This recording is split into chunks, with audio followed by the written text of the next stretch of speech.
Ring ಆಗುವುದು ಕೇಳಿಸಿದರೂ ಕರೆ ಸ್ವೀಕರಿಸದೇ ಇದ್ದಾಗ ಗಾಬರಿಗೊಂಡವನು ಹೇಗೋ ಮನೆಗೆ ಬಂದಿದ್ದಾಳಲ್ಲ ಹೇಳಿಕೊಂಡು ತಕ್ಷಣ ಇಂದ್ರಾಣಿಯವರಿಗೆ ಫೋನ್ ಮಾಡಿದ್ದ. ಅದು ಸ್ವಿಚ್ ಆಫ್ ಎಂದು ಬಂದಿತ್ತು. ಮನದಲ್ಲಿ ಒಟ್ಟುಗೂಡುತ್ತಿದ್ದ ಆವೇಶ, ಮೂಡಿಬಂದ ಆಲೋಚನೆಗಳು. ನಿಹಾರ್ ಈ ಸಮಯಕ್ಕೆ ಆಫೀಸ್ನಿಂದ ಮನೆಗೆ ಬಂದಿರ್ತಾನೆ.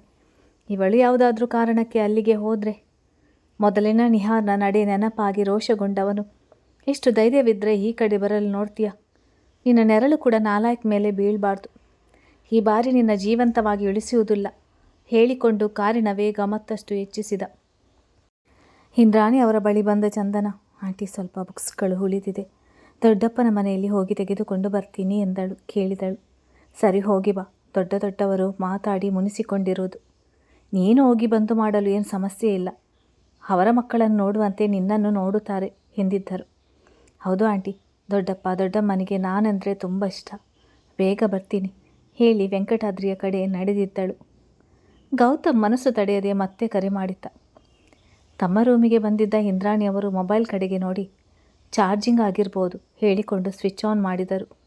ಅದು ಆನ್ ಆಗುತ್ತಲೇ ಕೈಯಲ್ಲಿ ಮೊಬೈಲ್ ಇದ್ದ ಹಾಗೆ ಮಗನಿಂದ ಫೋನ್ ಬರುತ್ತಿರುವುದು ನೋಡಿ ಕರೆ ಸ್ವೀಕರಿಸಿದರು. ಅವನು ಚಂದನ ಬಗ್ಗೆ ವಿಚಾರಿಸಿದಾಗ, ಈಗ ತಾನೇ ರಾಜು ಅವರ ಮನೆಗೆ ಹೋದ್ಲು, ಸ್ವಲ್ಪ ಬುಕ್ಸ್ಗಳು ಅಲ್ಲಿಯೇ ಉಳಿದಿದೆಯಂತೆ, ತೆಗೆದುಕೊಂಡು ಬರುವ ಸಲುವಾಗಿ ಎಂದಿದ್ದರು. ಅವರಿಗೆ ಏನು ಹೇಳದೆ ಬೇಗ ಬರ್ತಾ ಇದ್ದೀನಿ ಎಂದಷ್ಟೇ ಹೇಳಿ ಕರೆ ತುಂಡರಿಸಿದ. ಚಂದನ ಮನೆಯೊಳಗೆ ಬರುತ್ತಲೇ ಹಾಲ್ನಲ್ಲಿ ಕುಳಿತಿದ್ದ ನಿಹಾರ್ ಎದುರಾಗಿದ್ದ. ನಿಹಾರ್ ಕೆಲಸದಾಕೆ ಕೊಟ್ಟಿದ್ದ ಕಾಫಿ ಕಪ್ ಕೈಗೆತ್ತಿಕೊಂಡವನ ನೆನಪಿನಲ್ಲಿ ಎದುರಿಗಿದ್ದ ಚಂದನಳ ನೆನಪು ಮರೆಯದಾಗಿದ್ದವನು ಮತ್ತೆ ಅವಳು ಬಂದು ಎದುರು ನಿಂತಾಗ ಮನೆಯಲ್ಲಿ ಯಾರೂ ಇಲ್ಲದ ಕಾರಣ ಅವಳನ್ನೇ ನೋಡಿದ್ದ. ಇವಳೊಬ್ಬಳು ಸಿಕ್ಕಿದ್ದರೆ ಸಾಕಾಗುತ್ತಿತ್ತು. ಒಳ್ಳೆಯ ಕೆಲಸ, ಸುಂದರವಾದ ಜೀವನ, ನೆಮ್ಮದಿಯಾಗಿ ಇದ್ದು ಬಿಡುತ್ತಿದ್ದೆ. ಇಂಥ ಹೆಣ್ಣಿನ ಜೊತೆ ಜೀವನ ಮಾಡುವ ಅವಕಾಶ ಕಳೆದುಕೊಂಡು ಬಿಟ್ಟೆ.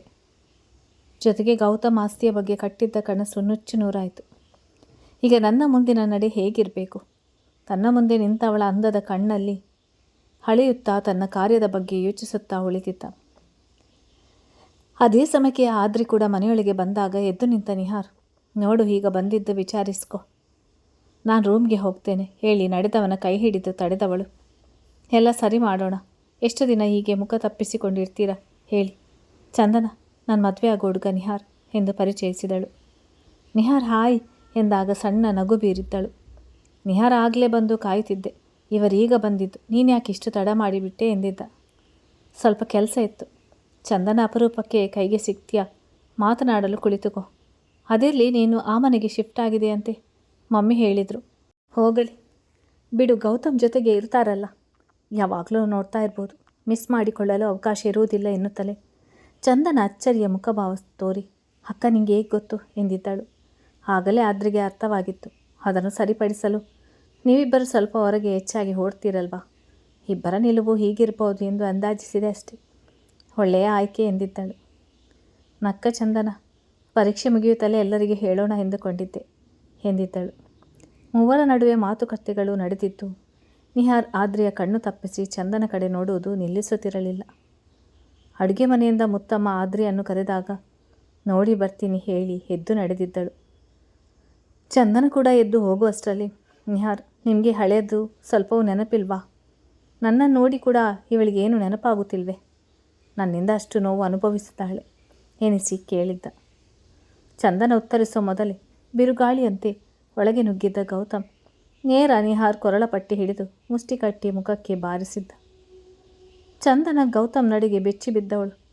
ಏನು ಮಾಡ್ತಾ ಇದ್ದೀರಾ ಬಿಡಿ ಎನ್ನುತ್ತಾ ಅವನ ತಡೆಯಲು ನೋಡಿದಳು. ಗೌತಮ್ಗೆ ಅವಳ ಯಾವ ಮಾತುಗಳು ಕೇಳಿಸಿರಲಿಲ್ಲ. ಹೊಡೆತ ಮಾತ್ರ ನಿಂತಿರಲಿಲ್ಲ. ಇವರ ಕೂಗಾಟಕ್ಕೆ ಅಡುಗೆ ಮನೆಯಿಂದ ಬಂದ ಆದ್ರಿ ನಿಹಾರ್ ಸ್ಥಿತಿ ನೋಡಿ ಕೋಪಗೊಂಡವಳು. ಗೌತಮ್ ಕೈ ಹಿಡಿದು, ವಿನಾಕಾರಣ ನಿಹಾರ್ ಅವರ ಮೇಲೆ ಯಾಕೆ ಕೈ ಮಾಡ್ತಿದ್ದೀರಾ? ಅವರೇನು ನಿಮ್ಮ ಮನೆಗೆ ಬಂದಿಲ್ವಲ್ಲ ಎಂದಿದ್ದಳು. ಅವನ ಸ್ಥಿತಿ ನೋಡಿ ಕೋಪಗೊಂಡಿದ್ದ ಕಾರಣ. ಗೌತಮ್, ನನ್ನ ಮನೆಯ ಸುತ್ತಮುತ್ತ ಕೂಡ ಇರುವುದು ನಾನು ಸಹಿಸುವುದಿಲ್ಲ ಎಂದವನು. ಹೇಳೋ, ಯಾಕೆ ಮತ್ತೆ ಬಂದದ್ದು? ಬದುಕಲು ಆಸೆ ಅಲ್ವಾ? ನಿನ್ನನ್ನು ಅಂದು ಬದುಕಲು ಬಿಟ್ಟಿದೆ ತಪ್ಪು ಹೇಳಿ ಆದ್ರಿ ಕೈಯಿಂದ ತನ್ನ ಕೈ ಬಿಡಿಸಿಕೊಂಡವನು ಮತ್ತೊಮ್ಮೆ ಹೊಡೆದಿದ್ದ. ಈ ಬಾರಿ ಆದ್ರಿ ಇಬ್ಬರ ನಡುವೆ ನಿಂತವಳು. ನೋಡಿ ಗೌತಮ್, ಹಳೆಯದ್ದು ಈಗ ಯಾವುದು ಬೇಡ, ನೀವು ಮೊದಲು ಇಲ್ಲಿಂದ ಹೊರಡಿ ಎಂದಿದ್ದಳು. ಗೌತಮ್ ನಿಹಾರ್ ಕಡೆ ಕೈ ತೋರಿದವನು, ಇನ್ನೊಮ್ಮೆ ನಿನ್ನ ನೆರಳು ಇವಳ ಮೇಲೆ ಬಿದ್ದರೆ ಜೀವ ಸಹಿತ ಉಳಿಸುವುದಿಲ್ಲ. ದೂರ ಇದ್ದರೆ ಒಳ್ಳೆಯದು. ಮತ್ತೆ ನಿನ್ನ ಕ್ರಿಮಿನಲ್ ಮೈಂಡ್ ಉಪಯೋಗಿಸಲು ನೋಡಿದರೆ ಅದು ಕೆಲಸಕ್ಕೆ ಬಾರದೆ ಶಾಶ್ವತವಾಗಿ ಮೂಲೆ ಸೇರುವಂತೆ ಮಾಡಲು ನನಗೆ ತಿಳಿದಿದೆ. ಹೇಳಿದವನು ಅಲ್ಲೇ ಇದ್ದ ಚಂದ್ರನ ಕಡೆ ಕೋಪದಿಂದ ನೋಡಿ ಕೈ ಹಿಡಿದು ಹೊರಗೆ ನಡೆದಿದ್ದ. ಇಲ್ಲಿ ಏನು ನಡೆಯುತ್ತಿದೆ? ಸುಮ್ಮನೆ ಇದ್ದವರಿಗೆ ಇವರು ಯಾಕೆ ಹೊಡೆದದ್ದು? ಮನದಲ್ಲಿ ಅನಿಸಿಕೆಗಳು ಬಂದರು. ಮೊದಲ ಬಾರಿ ಗೌತಮ್ ಕೋಪವನ್ನು ಅಷ್ಟು ಹತ್ತಿರದಿಂದ ನೋಡಿದ್ದ ಕಾರಣ ಮೆಲ್ಲಗೆ ನಡುಗುತ್ತಿದ್ದವಳು ಏನನ್ನು ಕೇಳಲು ಹೋಗಲಿಲ್ಲ. ಮನೆಯೊಳಗೆ ಬರುತ್ತಲೇ ಚಂದನ ಅವನ ಕೋಪ ನೋಡಿದವಳು ತನ್ನ ರೂಮಿನ ಕಡೆ ನಡೆದಿದ್ದಳು. ಒಮ್ಮೆ ಅವಳ ಕಡೆ ನೋಡಿದವನು, ನಿಲ್ಲು, ನಿನ್ನನ್ನು ಯಾರು ಅಲ್ಲಿಗೆ ಹೋಗಲು ಹೇಳಿದ್ದು ಎಂದಿದ್ದ. ನಿಹಾರ್ಗೆ ಹೊಡೆದದ್ದು ಕಣ್ಣ ಮುಂದೆ ಇದ್ದ ಕಾರಣ ತಡವರಿಸುತ್ತಾ ಏನು ಮಾತನಾಡಬೇಕೋ ತಿಳಿಯದೆ ನಿಂತಿದ್ದಳು. ನಿನ್ನನ್ನೇ ಕೇಳ್ತಾ ಇರೋದು. ಮತ್ತೊಮ್ಮೆ ಅದೇ ಪ್ರಶ್ನೆ ಕೇಳಿದಾಗ, ಅದು ನಿನ್ನೆ ನೋಟ್ಸ್ಗಳು ತಂದಿರಲಿಲ್ಲ, ಒಂದೆರಡು ಅಲ್ಲೇ ಉಳಿದದ್ದು ತರುವ ಸಲುವಾಗಿ ಹೋಗಿತ್ತು. ನೀವು ಹೀಗೆ ಯಾಕೆ ಕೋಪ ಮಾಡಿಕೊಳ್ತಿದ್ದೀರಾ ಎಂದು ತಿಳಿದಿಲ್ಲ. ಅವ್ರು ನಿಮ್ಗೆ ಏನು ಹೇಳೇ ಇಲ್ಲ, ನಿಮ್ಮ ವಿಷಯಕ್ಕೆ ಕೂಡ ಬರಲಿಲ್ಲ. ಆದರೂ ಕಿದ್ದಕ್ಕಿದ್ದಾಗೆ ಹೀಗೆ ಹೊಡೆದದ್ದು. ಧೈರ್ಯ ಮಾಡಿ ಕೇಳಿ ನಿಂತಿದ್ದಳು. ನಾಲಾಯಕ್, ಅವನು ಯಾರು ಎಂದು ನಿಮಗೆ ಗೊತ್ತಾ? ಮುಖವಾಡ ಹಾಕಿರುವ ಕುತಂತ್ರಿ. ಹೆದರು ನಿಂತು ಓಡಾಡುವವರನ್ನು ಹೆದರಿಸ್ಬೋದು. ಇಂಥವರ ಬಳಿ ಎಷ್ಟು ಎಚ್ಚರಿಕೆಯಿಂದ ಇದ್ದರೂ ಸಾಲದು. ನಿನಗೇನು ಗೊತ್ತು ಎಂದು ನನ್ನನ್ನು ಪ್ರಶ್ನೆ ಮಾಡ್ತಿದ್ಯಾ? ಹೇಳಿದಷ್ಟು ಕೇಳು. ಇನ್ನು ಮುಂದೆ ಆ ಮನೆಗೆ ಹೋಗಬಾರ್ದು, ಮುಖ್ಯವಾಗಿ ಅವನೊಂದಿಗೆ ಮಾತಾಡಬಾರ್ದು ಎಂದಿದ್ದ. ಚಂದನ, ಅಷ್ಟು ಪ್ರೀತಿಯಿಂದ ನೋಡಿಕೊಳ್ಳುವ ದೊಡ್ಡಮ್ಮನ ಮನೆಗೆ ಹೋಗದೇ ಇರುವುದು ಹೇಗೆ? ಇನ್ನು ಅಕ್ಕ ಮದುವೆ ಆಗೋ ಹುಡುಗ, ಕಾಲೇಜ್ನ ಬಗ್ಗೆ ಆರೋಗ್ಯದ ಬಗ್ಗೆ ಕಾಳಜಿಯಿಂದ ಒಂದೆರಡು ಮಾತು ವಿಚಾರಿಸಿದಲ್ಲಿ ಏನು ತಪ್ಪು ಎಂದುಕೊಂಡವಳು ಅದನ್ನೇ ಅವನಲ್ಲಿ ಕೇಳಿದ್ದಳು. ಗೌತಮ್ ಈಗ ತೀರಾ ಕೋಪಗೊಂಡವನು ಬಳಿ ಸರಿದು ಅವಳ ಭುಜ ಹಿಡಿದು, ನೋಡಿದ್ದೆಲ್ಲ ನಿಜವಲ್ಲ, ಅವನು ಒಳ್ಳೆಯವನಲ್ಲ, ದೂರ ಇರು ಅಷ್ಟೇ. ಇದನ್ನು ನನ್ನ ಆರ್ಡರ್ ಎಂದು ಬೇಕಾದರೂ ತಿಳಿದುಕೋ ಹೇಳಿ ತನ್ನ ರೂಮಿನ ಕಡೆ ನಡೆದಿದ್ದ. ಹೊಳಬಂದ ಇಂದ್ರಾಣಿಯವರು ಯಾಕೆ ಹೀಗೆ ಆಡುತ್ತಿದ್ದಾನೆ ಎಂದುಕೊಂಡು, ಏನಾಯಿತು ಚಂದು, ಯಾಕೆ ಹಾಗೆ ಕೋಪ ಮಾಡಿಕೊಂಡು ಹೋದ ಕೇಳಿದ್ದರು. ಬಂದ ಮಹೇಂದ್ರ ಅವರು ಏನಾಯಿತು ಎನ್ನುತ್ತಲೇ ಚಂದನ ಅಲ್ಲಿ ನಡೆದುದನ್ನು ತಿಳಿಸಿ ತನ್ನ ರೂಮಿಗೆ ಹೊರಟಿದ್ದಳು. ಇಂದ್ರಾಣಿ ಅವರು ಯೋಚಿಸುವ ಮುಖ ಮಾಡಿ ನಿಂತಾಗ ಮಹೇಂದ್ರ ಅವರು ಪೂರ್ತಿಯಾಗಿ ವಿವರಿಸಿ ಹೇಳಿ, ನಾನು ಅಂದುಕೊಂಡಿದ್ದ ಹಾಗೆ ಆಯಿತು. ಮೊದಲೇ ನಾವು ವಿಷಯ ತಿಳಿಸಿ ಬಿಡಬೇಕಾಗಿತ್ತು. ಹೋಗಿ ನಿಹಾರ್ಗೆ ಹೊಡೆದು ಬಂದಿದ್ದಾನೆ. ಅವನು ಕೂಡ ಮನಸ್ಸಿನಲ್ಲಿ ಏನಿಟ್ಟುಕೊಂಡು ಇಲ್ಲಿವರೆಗೂ ಬಂದಿದ್ದಾನೋ ಎಂದಿದ್ದರು. ಇಂದ್ರಾಣಿ ಅವರು ವಿಷಯ ಅರ್ಥವಾದಾಗ ಇದೆಲ್ಲ ಚಂದನ ಮನಸ್ಸಿನ ಮೇಲೆ ಪ್ರಭಾವ ಬೀರ್ಬೋದು, ಅವಳಿಗೆ ನಿಧಾನವಾಗಿ ಅರ್ಥ ಮಾಡಿಸಬೇಕು ಎಂದುಕೊಂಡು ಅವಳ ಕೋಣೆಗೆ ಬಂದವರು ಸಮಾಧಾನಿಸಿ ಹೊರಗೆ ಬಂದಿದ್ದರು. ರಾತ್ರಿ ಊಟದ ಸಮಯದಲ್ಲಿ ಗೌತಮ್ ರೂಮಿನಿಂದ ಬರಲಿಲ್ಲ. ಇಂದ್ರಾಣಿ, ಚಿನ್ನಯ್ಯ, ಮಹೇಂದ್ರ ಅವರು ಅವನನ್ನು ಊಟಕ್ಕೆ ಕರೆದು ಸಾಕಾಗಿದ್ದರು. ಚಂದನ, ಇದಕ್ಕೆಲ್ಲ ನಾನು ಕಾರಣ. ನಾನು ಅಲ್ಲಿ ಹೋಗಬಾರ್ದಾಗಿತ್ತು. ಆದರೆ ಸುಮ್ಮನಿದ್ದ ವ್ಯಕ್ತಿಗೆ ಹೊಡೆದದ್ದು ಇವರದು ತಪ್ಪಲ್ವಾ? ಸುಮ್ಮನೆ ಕೋಪ ಮಾಡಿಕೊಂಡು ಹೊಡೆಯಲು ಸಾಧ್ಯವಿಲ್ಲ. ಏನೋ ನಡೆದಿದೆ, ಆದರೆ ಏನೂ ನೆನಪಾಗುತ್ತಿಲ್ಲ. ಇವರು ಬೇರೆ ಊಟ ಮಾಡದೆ ರೂಮ್ ಸೇರಿದ್ದಾರೆ ಎಂದುಕೊಂಡವಳು 2 ಬಾರಿ ಹೋಗಿ ಬಾಗಿಲು ತಟ್ಟಿದ್ದಳು. ಗೌತಮ್ ತುಂಬ ಕೋಪದಲ್ಲಿದ್ದ ಕಾರಣ ಈಗ ಎದುರು ನಿಂತರೆ ಇವಳ ಮೇಲೆ ರೇಗಾಡ್ತಾನೆ. ಮೊದಲೇ ಹೆದರಿದ್ದಾಳೆ, ಅರ್ಥ ಮಾಡಿಸಲು ಕೂಡ ಆಗುತ್ತಿಲ್ಲ ಎಂದುಕೊಂಡವನು ಬಾಗಿಲು ತೆಗೆಯಲಿಲ್ಲ. ನನ್ನ ಮೇಲೆ ತುಂಬ ಕೋಪ ಬಂದಿರುವಾಗಿದೆ ಯೋಚಿಸುತ್ತಾ ತಿರುಗಿ ಬಂದವಳು ತನ್ನ ರೂಮಿನ ಕಡೆ ನಡೆದಿದ್ದಳು. ಬೆಳಿಗ್ಗೆ ಎದ್ದು ಬಂದ ಚಂದನ ಗೌತಮ್ ರೂಮಿನ ಕಡೆ ನೋಡಿ ಇನ್ನೂ ಎದ್ದಿಲ್ಲ ಎನ್ನಿಸ್ತದೆ ಹೇಳಿಕೊಂಡವಳು ಒಂದು ಸೋಫಾದಲ್ಲಿ ಯೋಚಿಸುತ್ತಾ ಸುಮ್ಮನೆ ಕುಳಿತಿದ್ದಳು. ಸೊಸೆಯ ಅನ್ಯಮನಸ್ಕತೆ ಗಮನಿಸಿದ ಇಂದ್ರಾಣಿಯವರು ಅವಳನ್ನು ಆ ಯೋಚನೆಯಿಂದ ಹೊರತರಲು, ಚಂದನ ಸ್ನಾನ ಮಾಡಿದ ನಂತರ ಸ್ವಲ್ಪ ದೀಪ ಹಚ್ಚಿಬಿಡು ಎಂದಿದ್ದರು. ಅವರ ಮಾತಿಗೆ ಎಚ್ಚೆತ್ತವಳು, ನಿನ್ನ ಬೆಳಿಗ್ಗೆ ಕೇಳು ಎಂದುಕೊಂಡೆ ಎಂದಾಗ, ಎಲ್ಲದಕ್ಕೂ ನನ್ನ ಪರ್ಮಿಷನ್ ಕಾಯಬೇಡ, ಈ ಮನೆ ಸೊಸೆಯಾಗಿ ಹೇಗೆ ನಡೆದುಕೊಳ್ಬೇಕು ಹಾಗೆ ನಡೆದುಕೋ ಅಷ್ಟೇ ಎಂದಾಗ ಅವಳ ಮನಸ್ಸಿಗೆ ಸಮಾಧಾನವಾಗಿತ್ತು. ಇವರೊಬ್ಬರು ಹೊರಗೆ ಬಂದು ಮೊದಲಿನಂತೆ ನಡೆದುಕೊಂಡರೆ ಸಾಕು ಹೇಳಿಕೊಂಡವಳು. ಆಂಟಿ, ಅವರೆದ್ದರೆ ನೀವೇ ಸ್ವಲ್ಪ ಅವರನ್ನು ಗಮನಿಸಿ ಹೇಳಿ ನಡೆದಿದ್ದಳು.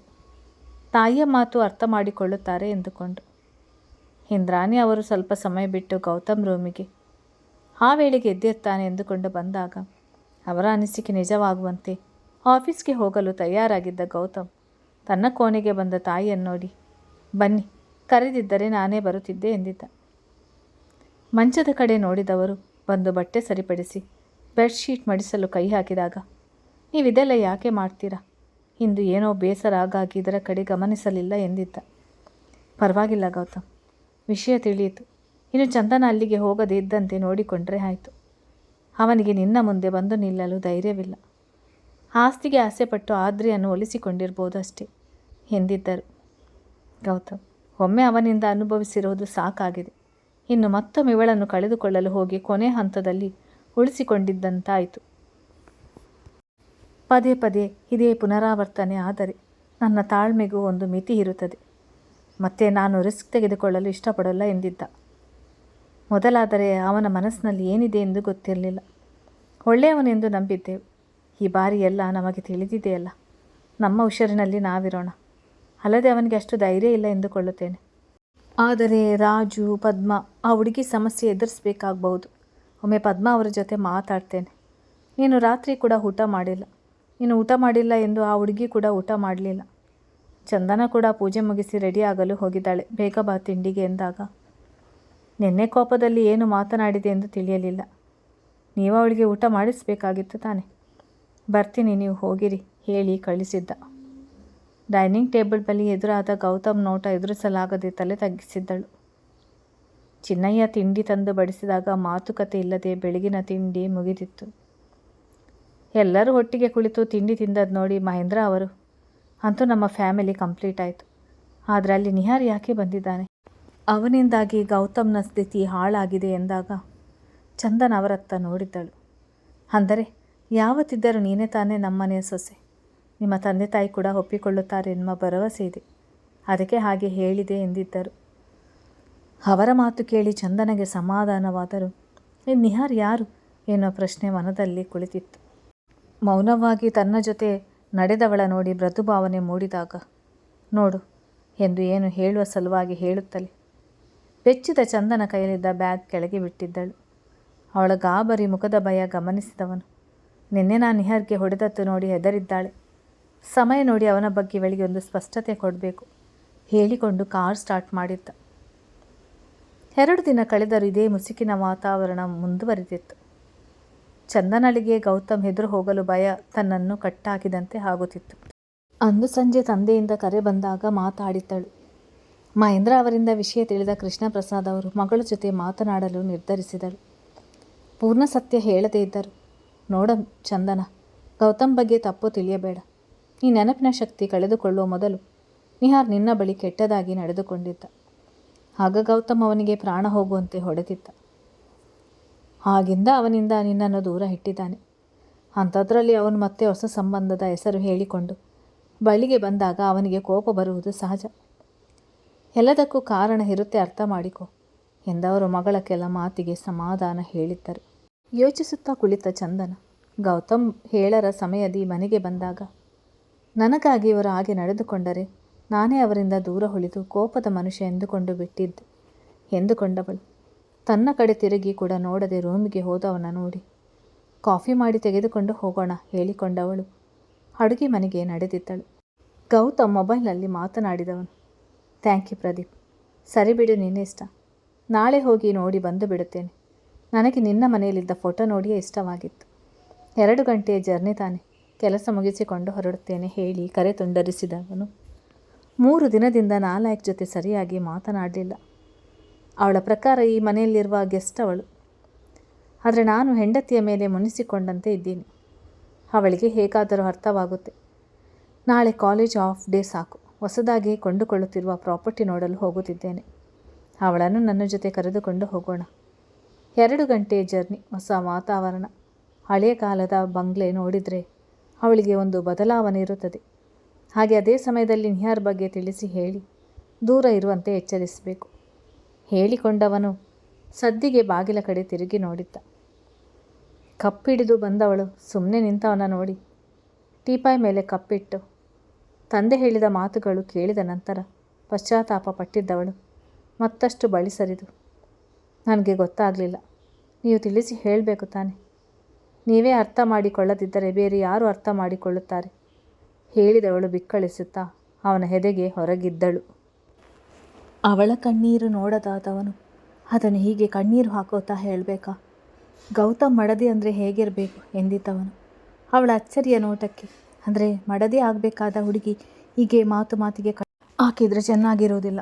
ನಿನ್ನ ತಂದೆ ಫೋನ್ ಮಾಡಿದ್ರಾ ಕೇಳಿದ ಅವಳ ಕಡೆ ಗಮನಿಸಿ. ಹೌದಪ್ಪಾಜಿ ಫೋನ್ ಮಾಡಿ ಹೇಳಿದ ನಂತರ ತಿಳಿಯಿತು. ಇನ್ನು ಮುಂದೆ ಆ ವ್ಯಕ್ತಿಯ ಜೊತೆ ಮಾತಾಡುವುದಿಲ್ಲ. ನನ್ನ ಬಳಿ ಯಾವ ಸಂದರ್ಭದಲ್ಲಿ ಆತ ಹಾಗೆ ನಡೆದುಕೊಂಡಿದ್ದ? ಆಗ ನೀವು ನನ್ನ ಜೊತೆ ಇರಲಿಲ್ವಾ ಕೇಳಿದ್ದಳು. ಪೂರ್ತಿ ಸತ್ಯ ತಿಳಿದರೆ ನೊಂದುಕೊಳ್ತಾಳೆ ಎಂದುಕೊಂಡವನು ನಾನು ಹೊರಗೆ ಹೋಗಿದ್ದೆ. ಮನೆಗೆ ಬರುವ ವೇಳೆಗೆ ನಿನ್ನೊಂದಿಗೆ ಅಸಭ್ಯವಾಗಿ ನಡೆದುಕೊಳ್ಳುತ್ತಿದ್ದ. ಆಗ ಸಾಯುವಂತೆ ಹೊಡೆದಿದ್ದೆ. ಮನೆಯವರು ಎಲ್ಲಿ ಸತ್ತು ಹೋಗುತ್ತಾನೋ ಎಂದು ಹೆದರಿ ಆಸ್ಪತ್ರೆಗೆ ಸೇರಿಸಿದ್ದರು. ಹೀಗೋ ಬದುಕಿಕೊಂಡು ಬಿಟ್ಟ. 2 ಬಾರಿ ಸಾವಿನ ದವಡೆಯಿಂದ ಪಾರಾಗಿದ್ದಾನೆ.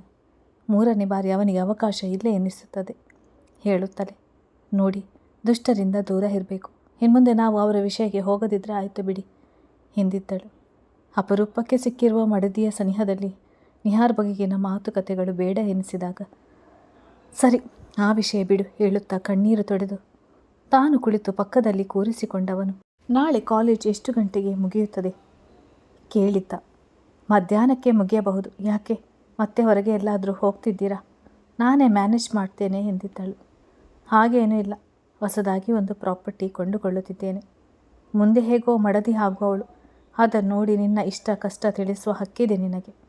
ನಿನ್ನ ಹಕ್ಕು ಕಿತ್ತುಕೊಳ್ಳುವುದು ಬೇಡ ಎನ್ನುವ ಕಾರಣಕ್ಕೆ ನಾಳೆ ನನ್ನ ಜೊತೆ ನಿನ್ನ ಕರೆದುಕೊಂಡು ಹೋಗ್ತಿದ್ದೇನೆ. ನನಗೆ ಇಷ್ಟ ಆಗಲಿಲ್ಲ ಅಂದರೆ ತೆಗೆದುಕೊಳ್ಳಲ್ವಾ?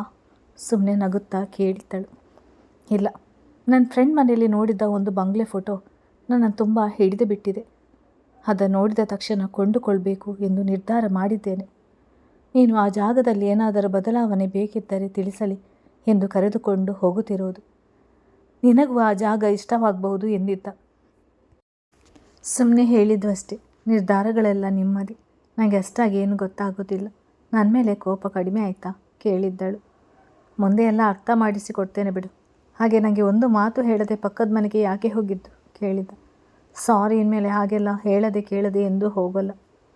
ಈ ರೀತಿ ಹೇಳುವ ಸಾರಿಯನ್ನು ನೀನೇ ಇಟ್ಕೊ ಎಂದಾಗಲೇ ಅವಳಿಗೆ ಅರ್ಥವಾಗಿತ್ತು. ಥ್ಯಾಂಕ್ಸ್ ಹೇಳುವ ವಿಧಾನ ನೆನಪಾಗಿ ನಾಚಿಕೆಯ ಜೊತೆಗೆ ನಕ್ಕ ಅವಳ ನೋಡಿ, ಪರವಾಗಿಲ್ಲ, ನಾನು ಬಾಯಿ ಬಿಟ್ಟು ಹೇಳದೆ ಅರ್ಥ ಮಾಡಿಕೊಂಡೆಯಲ್ಲ. ಈಗ ಸಾರಿನ ನಾನೇ ಪಡೆದುಕೊಳ್ಳುತ್ತೇನೆ ಹೇಳಿದವನು ಬಳಿ ಸರಿದು ತುಂಬು ಕೆನ್ನೆಗೆ ಚುಂಬಿಸಿದ್ದ. ವಾತಾವರಣ ಸನಿಹಕ್ಕೆ ಪರವಶಳಾದ ಚಂದನ ಮುಷ್ಟಿಯಲ್ಲಿ ತನ್ನ ಬಟ್ಟೆ ಹಿಡಿದು ಕಣ್ರೆಪ್ಪೆಗಳು ಬಾಗಿಸಿದ್ದಳು. ಅವಳ ನಡೆ ಗಮನಿಸಿದವನಿಗೆ ಹಿಂದೆ ಸರಿಯುವ ಮನಸ್ಸಾಗಲಿಲ್ಲ. ಮೆಲ್ಲಗೆ ಮುಖವೆಲ್ಲ ಚುಂಬಿಸುತ್ತಾ ಕೊರಳ ಹೊನಪಲ್ಲಿ ಮುಖ ಒದಗಿಸಿದ್ದ. ಸಂಕೋಚ ತೊರೆದ ಚಂದನಳ ತನು ಮನ ಸ್ಪಂದಿಸಲು ಪ್ರೇರೇಪಿಸಿದಾಗ ಹಿಡಿಯಲಿದ್ದ ಬಟ್ಟೆ ಬಿಟ್ಟವಳು ಗೌತಮ್ ಕೊರಳು ಬಳಸಿದಳು. ತುಂಬ ದಿನಗಳ ನಂತರ ಮಡದಿಯಿಂದ ಏಕಾಂತದ ಸಮಯದಲ್ಲಿ ಇಷ್ಟು ಮುಂದುವರೆದಿದ್ದದ್ದು. ಅವಳು ಸ್ಪಂದಿಸುತ್ತಿದ್ದ ಕಾರಣ ಗೌತಮ್ ಎಲ್ಲ ಮರೆತಂತಾಗಿದ್ದವನು ಮಡದಿಯ ಜೊತೆ ನಡೆದುಕೊಳ್ಳುವಂತೆ ಮುಂದುವರೆದಿದ್ದ. ಸಮಯ ಕಳೆಯುತ್ತಲೇ ಎಚ್ಚೆತ್ತ ಚಂದನ, ಏನಿದು ಮದುವೆ ಮುಂಚೆ ಇಷ್ಟೊಂದು ಸಲಿಗೆ? ಅವರನ್ನು ದೂರ ಸರಿಸಲು ಮನಸ್ಸಾಗುತ್ತಿಲ್ಲ ಹಾಗೆಂದು ಯೋಚನೆ ಮಾಡುತ್ತಲೇ ಮುಂದುವರೆತಿದ್ದವನ ಕೈ ಹಿಡಿದವಳು, ಆಂಟಿ ಬರಬಹುದು ಎಂದಿದ್ದಳು. ಆಗಲಿ ಗೌತಮ್ ವಾಸ್ತವಕ್ಕೆ ಬಂದವನು. ಅವಳ ಸ್ಥಿತಿ ನೋಡಿ ಮೈ ಮರೆತು ಎಂಥ ಕೆಲಸ ಮಾಡಿಬಿಡುತ್ತಿದ್ದೆ. ನಾನು ನಿಮ್ಮ ಮೇಲೆ ನಂಬಿಕೆ ಭರವಸೆ ಇಟ್ಟು ನಿಮ್ಮ ಮನೆಗೆ ಬಂದಿದ್ದಕ್ಕೆ ಹೀಗೇನಾ ನೀವು ನಡೆಸಿಕೊಳ್ಳುವುದು ಎಂದು ಅವಳು ಕೇಳಿದ್ದರೆ ಏನು ಹೇಳಬೇಕಾಗಿತ್ತು. ಇನ್ನು ಮುಂದೆ ಅವಳ ಬಳಿಯಲ್ಲಿ ಇದ್ದಾಗ ಮೈ ಮೇಲೆ ಪ್ರಜ್ಞೆ ಇಟ್ಟುಕೊಳ್ಬೇಕು ಎಂದುಕೊಂಡವನು ಅಸ್ತವ್ಯಸ್ತವಾಗಿದ್ದ ತಲೆ ಕೂದಲು ಬಟ್ಟೆಯನ್ನು ಸರಿಪಡಿಸಿಕೊಳ್ಳುತ್ತಿದ್ದವಳ ನೋಡಿ ಅದು ಕ್ಷಣ ಮೈಮೆರೆತು ಬಿಟ್ಟೆ. ಏನೂ ಅಂದ್ಕೊಳ್ಬೇಡ, ಇನ್ನೊಮ್ಮೆ ಹೀಗೆ ಆಗೋದಿಲ್ಲ. ನೀನು ಇಷ್ಟು ಹತ್ತಿರ ಇದ್ದಾಗ ನಿಜವಾಗಿಯೂ ತಲೆ ಕೆಡುತ್ತದೆ. ಹೇಗಿದ್ದರೂ ಮದುವೆ ಆಗ್ತೇವೆ, ನೀನು ನನ್ನ ಮಡಿದೇ ತಾನೆ ಎನಿಸಿಬಿಡುತ್ತದೆ. ಮಾನಸಿಕವಾಗಿ ನಿನ್ನ ಮದುವೆ ನಡೆದು ಹೋಗಿದೆ. ಇನ್ನು ನಿನ್ನ ತಂದೆ ತಾಯಿ ಒಪ್ಪಿ ನಿನ್ನ ಕೈಯನ್ನು ನನಗೆ ಕೊಡುವುದಷ್ಟೇ ಬಾಕಿ ಇರುವುದು ಎಂದಿದ್ದ. ಚಂದನ, ನನ್ನದು ತಪ್ಪಿದೆ, ಹೀಗೆ ನಿಮ್ಮ ಕೋಣೆಗೆ ಬರಬಾರ್ದಾಗಿತ್ತು. ಇಬ್ಬರದು ತಪ್ಪಿದೆ, ತಪ್ಪಿಲ್ಲ ಎಂದು ಹೇಳಲು ಆಗೋದಿಲ್ಲ. ಆದರೆ ಹೇಳಿ ಮೌನವಾಗಿ ಉಳಿದಿದ್ದಳು. ನೋಡು, ಇದನ್ನೇ ಮನಸ್ಸಿನಲ್ಲಿ ಇಟ್ಟುಕೊಂಡು ದೂರ ಉಳಿಯಬೇಡ. ನಾನು ಯಾರೊಂದಿಗೂ ಹೆಚ್ಚು ಮಾತನಾಡುವುದಿಲ್ಲ, ಬೆರೆಯುವುದಿಲ್ಲ. ನನ್ನ ಕೆಲಸಗಳಲ್ಲಿ ಪೂರ ಮುಳುಗಿ ಹೋಗಿರುತ್ತೇನೆ. ನನಗಾಗಿ ಎಂದು ಇರುವುದು ನೀನೊಬ್ಬಳೆ. ಗೆಳತಿ, ಸಂಗಾತಿ ಎಲ್ಲ ನೀನೇ. ನೋವು ಸಂತೋಷ ಏನೇ ಇದ್ದರೂ ಎಲ್ಲ ನಿನ್ನೊಂದಿಗೆ ಹಂಚಿಕೊಳ್ಬೇಕು ಎನ್ನಿಸ್ತದೆ. ಇದನ್ನೇ ಮನದಲ್ಲಿ ಇಟ್ಟುಕೊಂಡು ಮತ್ತೆ ದೂರ ಉಳಿಯಲು ನೋಡಬೇಡ ಎಂದಿದ್ದ. ಅವನ ದಿನಚರಿ ಸ್ವಭಾವ ಎಲ್ಲವನ್ನು ಗಮನಿಸಿ ಅರ್ಥ ಮಾಡಿಕೊಂಡಿದ್ದವಳು, ಇನ್ನು ಸ್ವಲ್ಪ ದಿನಗಳು ಅಷ್ಟೇ, ನಾನು ಎಂದಿದ್ದರೂ ನಿಮ್ಮವಳೆ. ಈಗಲೂ ಕೂಡ ಮನಸ್ಸು ವಿರೋಧಿಸಲು ಸಿದ್ಧವಿರಲಿಲ್ಲ. ಆದರೆ ನಮ್ಮಿಬ್ಬರ ಸಂಬಂಧದ ಬಗ್ಗೆ ಬೇರೆಯವರು ತಪ್ಪಾಗಿ ಮಾತನಾಡಲು ಅವಕಾಶ ಮಾಡಿಕೊಡುವುದು ಬೇಡ ಎನಿಸಿ, ಅಥವಾ ಯಾವ ಕಾರಣಕ್ಕೆ ಹಾಗೆ ಹಿಂದೆ ಸರಿದೆ ಎಂದು ತಿಳಿಯುತ್ತಿಲ್ಲ ಎಂದಿದ್ದಳು. ಪರವಾಗಿಲ್ಲ, ನನ್ನ ಇಷ್ಟು ಅರ್ಥ ಮಾಡಿಕೊಂಡಿದೆಯಲ್ಲ ಸಾಕು. ನಿನಗೆ ನೆನಪು ಹೋದ ನಂತರ ನೀನು ದೂರ ಉಳಿದದ್ದು ನೋಡಿ ಹೀಗೆ ಶಾಶ್ವತವಾಗಿ ನನ್ನ ದೂರ ಮಾಡಿಬಿಡುತ್ತೀಯೇನು ಎಂದು ಪ್ರತಿಕ್ಷಣ ನೆನೆದು ಕೊರಗಿ ನರಳಿದ್ದೇನೆ ಎಂದಿದ್ದ. ಆ ದಿನಗಳ ನೆನಪಾದರೆ ನನಗೂ ಬೇಸರವಾಗುತ್ತೆ. ನೀವು ಯಾವಾಗಲೂ ಆಸ್ಪತ್ರೆಯಲ್ಲಿ ಇರುತ್ತಿದ್ದೀರಿ ಅಲ್ವಾ? ಆಗ ನಿಮ್ಮ ಸಮಯದ ಬೆಲೆ ಅರ್ಥವಾಗಿರಲಿಲ್ಲ. ಈಗ ಅರ್ಥವಾಗಿರುವ ಕಾರಣ ಮನದಲ್ಲಿ ಮೊದಲಿಗಿಂತ ಅಭಿಮಾನ, ಆರಾಧನೆ ಹೆಚ್ಚಾಗಿದೆ ಹೇಳಿ ಅವನ ಎದೆಗೆ ಹೊರಗಿದ್ದಳು. ಮತ್ತೆ ದುಡುಕಬಾರದು ಎಂದುಕೊಳ್ಳುತ್ತಲೇ ಗೌತಮ್ ಅವಳ ತಲೆನೆವರಿಸುತ್ತಾ, ನಾಳೆ ನನ್ನ ಜೊತೆ ಬರ್ತಾ ಇದೆಯಾ ಅಲ್ವಾ ಕೇಳಿದ್ದ. ಬರ್ತೀನಿ ಎನ್ನುತ್ತಾ ರೂಮಿನ ಸುತ್ತ ನೋಡಿದವಳಿಗೆ ಅಲ್ಲೆಲ್ಲ ಯಾವಾಗಲೂ ಎಂದು ತಾನು ನಿಂತಂತೆ ಕುಳಿತಂತೆ ಭಾಸವಾಗಿತ್ತು. ಇವರೇ ಹೇಳಿದ್ರಲ್ಲ, ನೆನಪಿನ ಶಕ್ತಿ ಕಳೆದುಕೊಳ್ಳುವ ಮೊದಲು ನಾನಿವರ ರೂಮಿಗೆ ತುಂಬ ಸಲ ಬಂದು ಹೋಗಿದ್ದೆ ಎಂದು. ಹಾಗಾಗಿ ಹೀಗೆಲ್ಲ ಅನಿಸ್ತಿರಬಹುದು ಹೇಳಿಕೊಂಡಿದ್ದಳು. ಅಷ್ಟು ಸನಿಹ ಸಾಲದಕ್ಕೆ ಮೊದಲಿಗಿಂತ ಮುದ್ದಾಗಿ ಕಾಣುತ್ತಿದ್ದವಳ ನೋಡುತ್ತಾ ಸುಮ್ಮನೆ ಉಳಿಯುವುದು ಕಷ್ಟ ಎನಿಸಿದಾಗ ಹೊರಗೆ ಹೋಗಿ ಸುತ್ತಾಡಿ ಬರೋಣ, ರೆಡಿಯಾಗು ಹೇಳಿದ್ದ. ಚಂದನಗೆ ಅವನಿಂದ ದೂರ ಸರಿಯುವ ಮನಸ್ಸಾಗಲಿಲ್ಲ. ಈ ಆಸರೆ ಕೊನೆ ಉಸಿರಿನವರೆಗೂ ಹೀಗೆ ಇರಬೇಕು ಎನ್ನುವ ಭಾವನೆ ಕಾಡಿದಾಗ ಹೊರಗೆ ಹೋಗುವುದು ಬೇಡ ಎನಿಸ್ತಿದೆ. ಈ ಹಿತ ಬೇರೆಲ್ಲೂ ಸಿಗಲು ಸಾಧ್ಯವಿಲ್ಲ. ಇಲ್ಲೇ ಸುಮ್ಮನೆ ಉಳಿದು ಬಿಡ್ತೀನಿ, ಅವನೆದೆಗೆ ತಲೆಯನ್ನು ಮತ್ತಷ್ಟು ಹೊರಗಿಸಿ ಏನನ್ನು ಯೋಚಿಸುತ್ತಾ ಹೇಳಿದ್ದಳು. ಗೌತಮ್, ನೀನು ಸುಮ್ಮನೆ ಇರ್ತೀಯ? ನೆನಪಿಲ್ವಾ? ಆದರೆ ನೆನಪಿರುವ ನನಗೆ ಸುಮ್ಮನೆ ಉಳಿಯಲು ಆಗಬೇಕಲ್ವಾ? ನೀ ನನ್ನ ಹೆಂಡತಿ. ನಮ್ಮಿಬ್ಬರ ನಡುವೆ ಎಲ್ಲ ಅಂತರವು ಕಳಚಿ ಬಿದ್ದಿತ್ತು. ಹೀಗಾಗೆಲ್ಲ ಇರುವುದು ಬೇಡ.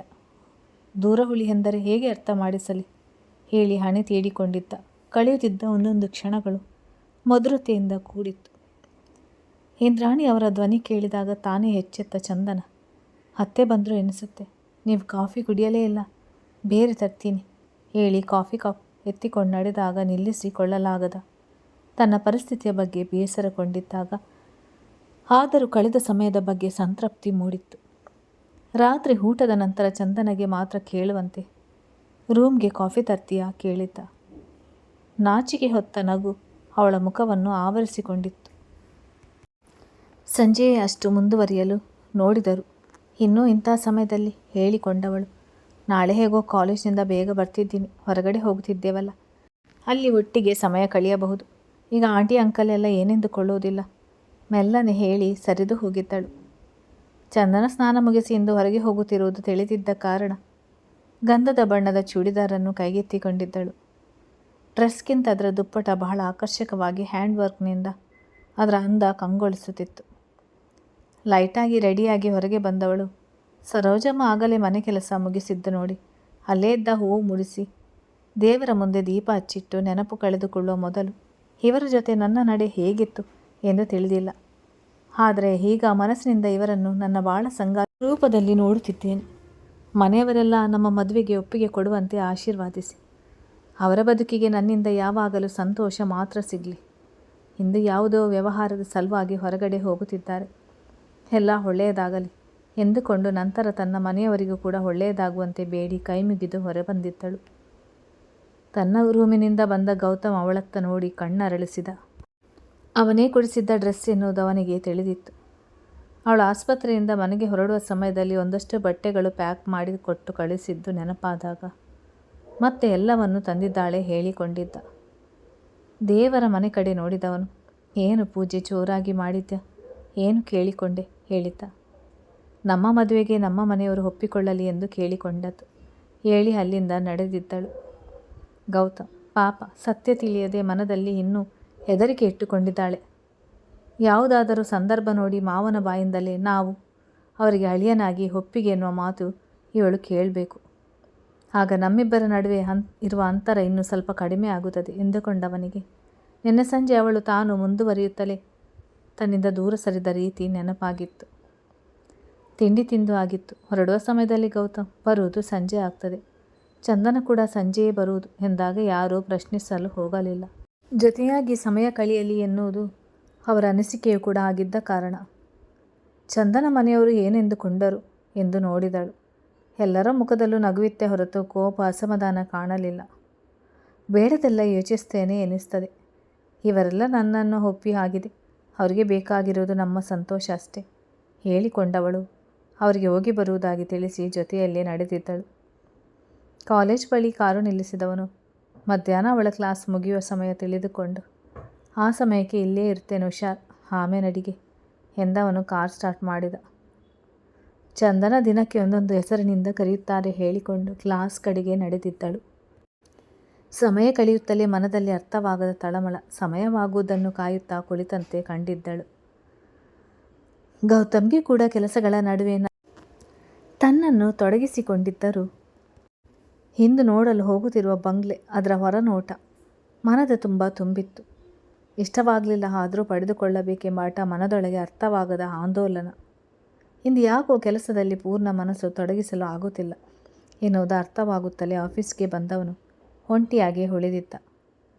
ಮ್ಯಾನೇಜರ್ ಬಂದಾಗ ಅವರೊಂದಿಗೆ ಮಾತನಾಡಿದವನು ನಂತರ ಸಮಯ ಗಮನಿಸಿ, ಇನ್ನೇನು ಅವಳ ಕಾಲೇಜ್ ಬಿಡುತ್ತದೆ ಏನೋ ಒಂದು ರೀತಿ ಮನದಲ್ಲಿ ಬೇಗ ತಲುಪುವ ತೀವ್ರತೆ ಹೇಳಿಕೊಂಡು ಕಾರಿನ ಕಡೆ ನಡೆದಿದ್ದ. ಹತ್ತಿ ಕುಳಿತ ಚಂದ್ರನ ಕಡೆ ನೋಡಿದವನು, ಯಾಕೆ ಮಂಕಾಗಿದ್ಯಾ, ಏನಾದರೂ ಸಮಸ್ಯೆನಾ? ಮುಖ ಬಿಗಿದು ಕೇಳಿದ್ದ. ಏನೂ ಇಲ್ಲ ಎಂದಿದ್ದಳು.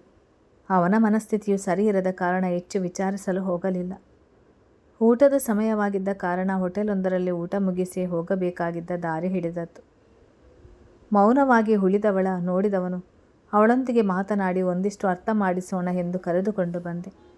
ಆದರೆ ಯಾಕೋ ಮನಸ್ಥಿತಿಯೇ ಸರಿಯಿಲ್ಲ, ನಾನು ಒಬ್ಬನೇ ಬರಬೇಕಾಗಿತ್ತು ಹೇಳಿಕೊಂಡವನು ಅವಳ ಕಾಲೇಜ್ ಓದಿನ ಬಗ್ಗೆ ವಿಚಾರಿಸಿದ್ದ. ಕೆಲ ದಾರಿ ಸಾಗುವವರೆಗೂ ಇಬ್ಬರ ನಡುವೆ ಮಾತುಗಳು ನಡೆದಿತ್ತು. ದಾರಿ ಕ್ರಮಿಸುತ್ತಲೇ ಸುತ್ತಮುತ್ತಲಿನ ಹಳ್ಳಿಗಳು, ನೋಡಲು ಸಿಗುತ್ತಿದ್ದ ದೃಶ್ಯಗಳು, ಸಣ್ಣ ಪುಟ್ಟ ದೇವಸ್ಥಾನಗಳು, ಬೆಟ್ಟಗಳ ಸಾಲು, ರಸ್ತೆ ಬದಿಯ ಅಲ್ಲೊಂದು ಇಲ್ಲೊಂದು ಜರಿಗಳು ನೋಡುತ್ತಾ ಇಬ್ಬರು ಮಾತು ಮರೆತಿದ್ದರು. ಎಂದೋ ಇಲ್ಲೆಲ್ಲ ಓಡಾಡಿದಂಥ ಅನಿಸಿಕೆ. ಹೊಸ ಜಾಗ, ಅಪರಿಚಿತ ವಾತಾವರಣ ಎನಿಸಲಿಲ್ಲ. ಚಂದ್ರನಲ್ಲ ನೋಟದಲ್ಲಿ ಕ್ಷಣ ಕ್ಷಣಕ್ಕೂ ಕುತೂಹಲ ಹೆಚ್ಚಿಸುತ್ತಿತ್ತು. ತಲುಪಬೇಕಾಗಿದ್ದ ಸ್ಥಳಕ್ಕೆ ಮತ್ತಷ್ಟು ಸಮೀಪವಾಗಿದ್ದ. ಗೌತಮ್ ದೂರದಲ್ಲಿ ಬೆಟ್ಟದ ತುದಿ ಕಡೆ ನೋಡಿದವನು ಶಾಕ್ಗೆ ಒಳಗಾಗಿದ್ದ. ಅದು ಅನುಮಾನವೇ ಇಲ್ಲ, ಅದೇ ದೇವಸ್ಥಾನ. ಚಂದನ ಅದೇ ಬೆಟ್ಟದ ಮೇಲಿನಿಂದ ಕೆಳಗೆ ಬಿದ್ದದ್ದು.